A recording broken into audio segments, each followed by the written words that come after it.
I found a job in the paper industry, and basically I was supposed to sell paper to banks and insurance companies and printing companies to be able to advertise their wares and stuff. And I went and met with the people that were there. They said, yeah, listen, there's a bunch of people out there that need this stuff. We'd like you to go ask them if they buy our stuff. It was great training.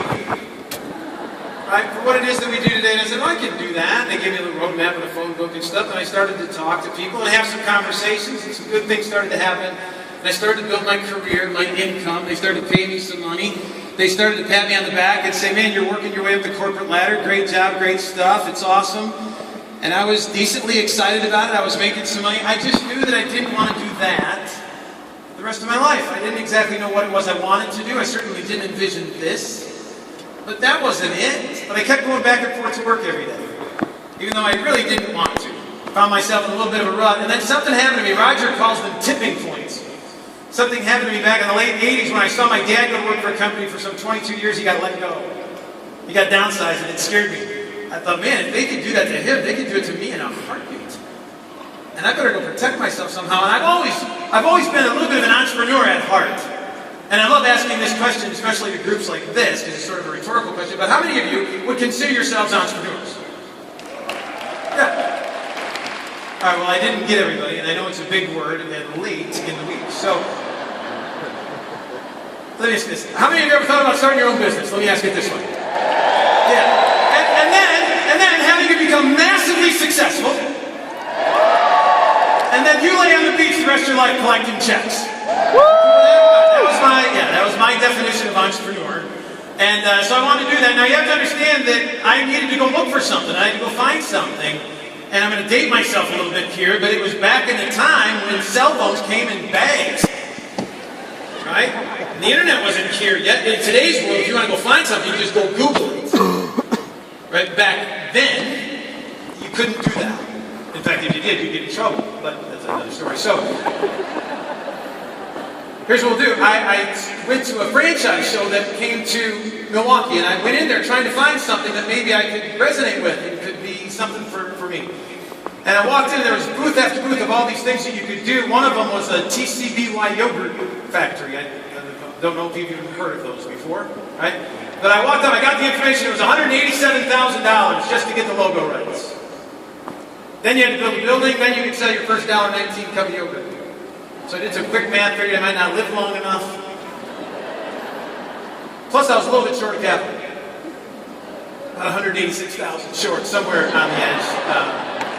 I didn't have that kind of money, certainly. And it sort of, I sort of set my sights a little lower. Dairy Queens and Subways were 50 and 60 grand. Pepsi and Coca-Cola vending routes 25, 30.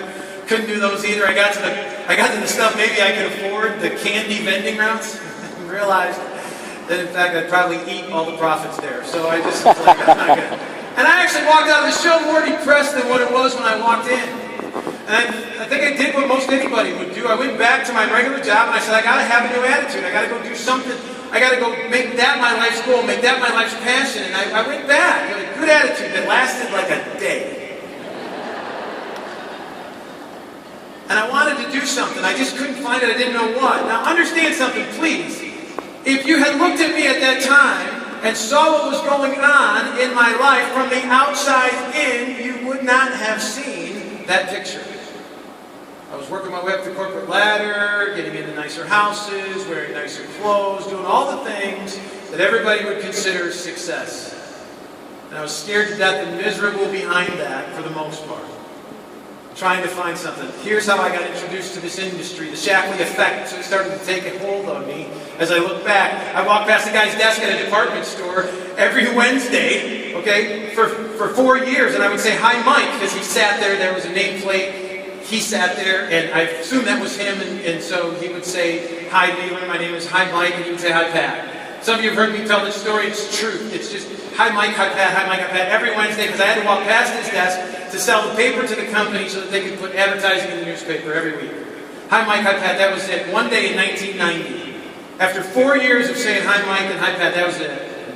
I walked past his desk this day in August, and I said, hi Mike, and he said, hi Pat. I walked a little further, he goes, can I ask you a question? You guys had scared me. I didn't know you could say anything other than hi Pat. All right? I didn't know there was anything else there. And I turned to talk to him, and I remember like it was yesterday. I turned to talk to him, and he was nervous. He was incredibly nervous, like weirdly nervous. He goes, have you ever thought about starting your own business?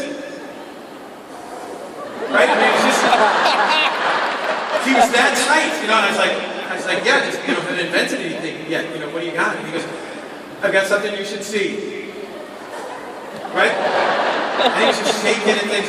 And I said, okay. And at this time, he had a photocopy of what he thought was supposed to happen, maybe, with circles on it and things. There's no 50-year track record, no vitamin in the dictionary, no nothing. He just had what he thought was there, and he said, I think it goes like this. And I said, are you sure? And he said, no. So I did what everybody else did. I took it home to try to figure out how it would work for me. I didn't get freaked out about the structure of it that maybe looked like a pyramid to some people. I never got introduced to this before. I didn't see it. I looked at it as my own job. I said, there I am at the bottom. And every time I do something, I get paid. My boss gets paid. His boss gets paid. The guy in this glass tower gets a piece of what we're doing if we're successful. I just thought about that. That's just the way it worked for me. And I thought, man, if I saw the structure, I said, there, this might be my own chance to be my own guy, my own glass tower. So I got excited. And I called him up the next day and I said, Mike, I'm buying you lunch today. Let's get together for lunch. And he said, okay. So I get together with him for lunch and I said, now, this is how it works, right? And I said, I sort of figured it out. And he said, I told you, I don't know. I said, okay, well, have you gotten paid? You know, did they send you a check or anything like that? And he said, no. No, I've never actually gotten paid. I said, okay, that's okay. He said, do you know if anybody's ever gotten paid? He said, no. I said, is this stuff any good? He said, I haven't tried it. I said, do you know if anybody's ever tried it? He said, no. And honestly, got a true story. He said, no. Don't know of anybody. And I looked at him and I said, well, don't worry. Just to tell you the easy touch that was. I said, well, don't worry about it. I'm going to do it anyway. And Mike looked at me and he goes, well, me too then. I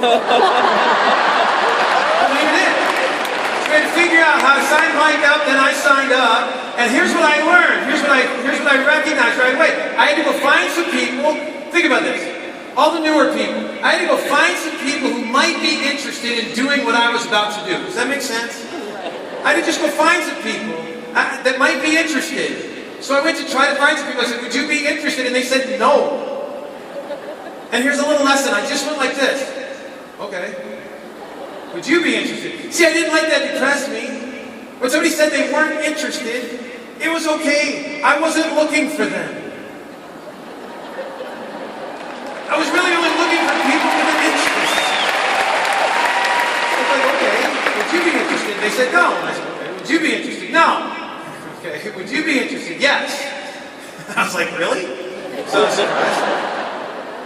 And I just worked with people that wanted to be worked with. How many of you have found out, Karen Gray gave me kudos the other day, but here's the reality. We only deal with people who want to be dealt with, right? Isn't it easier to deal with people that way? My grandpa used to say right off the bat, he said, listen, just kiss the girls leaning towards you. It'll be a lot easier. So here's what happened. I started to work with people who wanted to be worked with. We started to grow, we started to build, we started to get some things going on, and here's what I recognized. Everybody who told me no, they actually said no, but they didn't mean no. What they actually meant was, no, not yet. I'll wait and see how you do. And I knew that all those people were, they're watching you. They were watching me. I know that they were watching me. Because many of them were related to me. It's a whole other topic, but that's the idea, right? And so all of a sudden somebody said, how's that thing going? I said, it's going pretty good. I'm interested now. Okay, so we started to work with that. We just dealt with people that are interested. It started to grow, started to build. And got to a point in time like Carlos Cortez said yesterday, right? The little handing of the pink slip. I went to my boss and said, listen, I can't afford to work here anymore.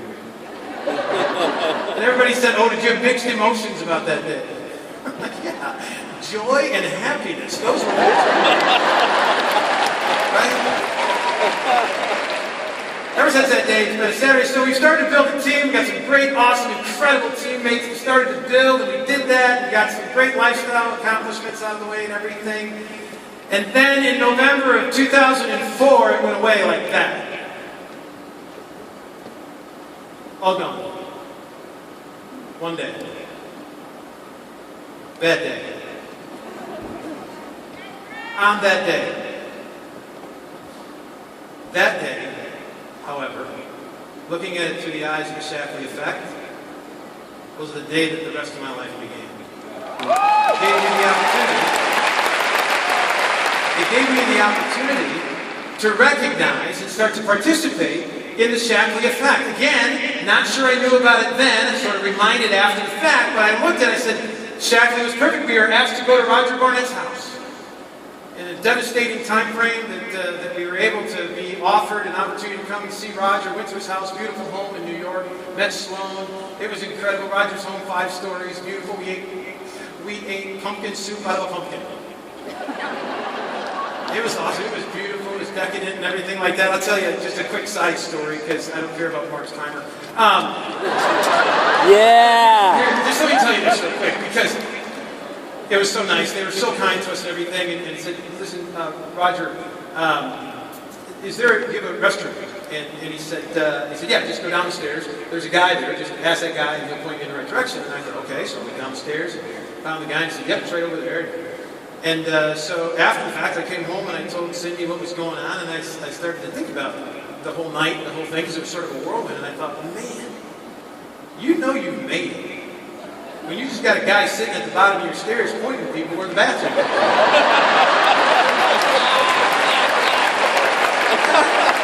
Sloan, I did. I told Cindy, I said, we got to get one of those. We really do. We just need to have one. So anyway.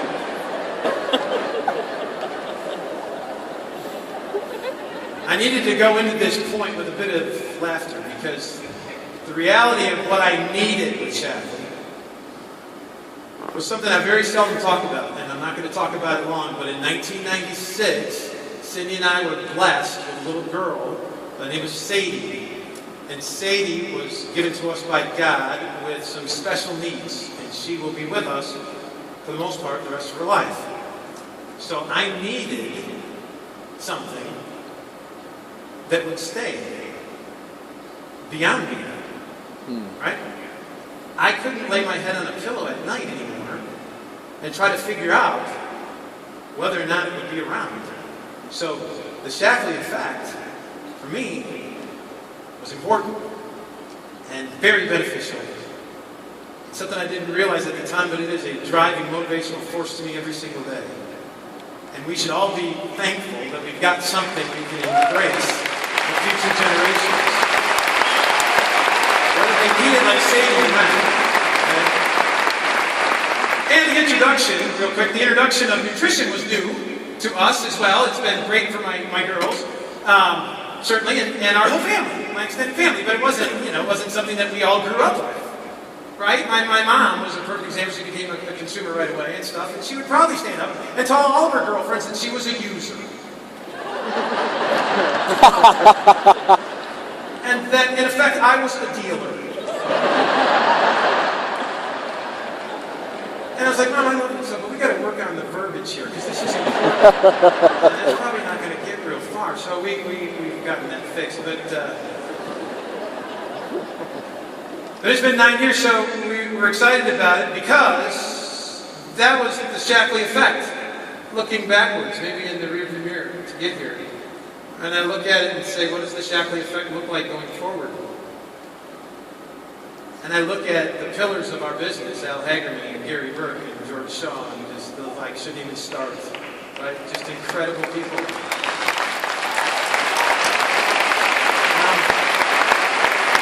There won't be anybody that comes into Shackley from this point forward that these people will not have an effect on. It's incredible. The thing I'm most blessed and proud about is the fact many of you know that I've had the good fortune of being able to be called what I am called, Senior Master, Star Trek Commander, whatever they do.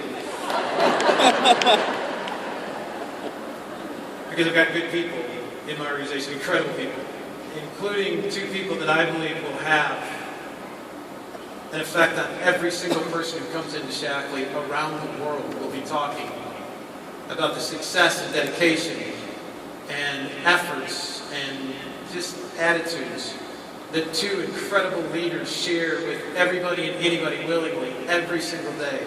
And it's Sean and Carmen Gray.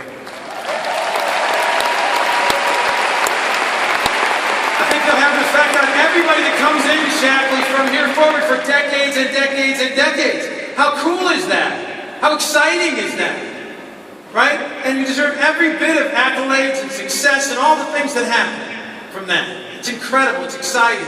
It's beneficial to all of us. But those of you who are looking at saying, well, yeah, but that's Sean and Carmen. That's Al, and that's Jennifer, and that's whoever, that's Pat, whatever. I can't do what they do. You don't get it. You missed the point. That's not what it's about. It's not about being Sean. It's not about being Al. It's not certainly about being me. Some of you will come up here and do much greater things than any of us could ever imagine. But it's not about that. Others who will say, I couldn't do that. I don't ever ask you to say, could you be Sean, or could you be Pat or Al or anything. You know what you really need to ask yourself? You really need to ask yourself in this auditorium today, no matter where you're sitting, whether it's down here or up there, could you be Mike?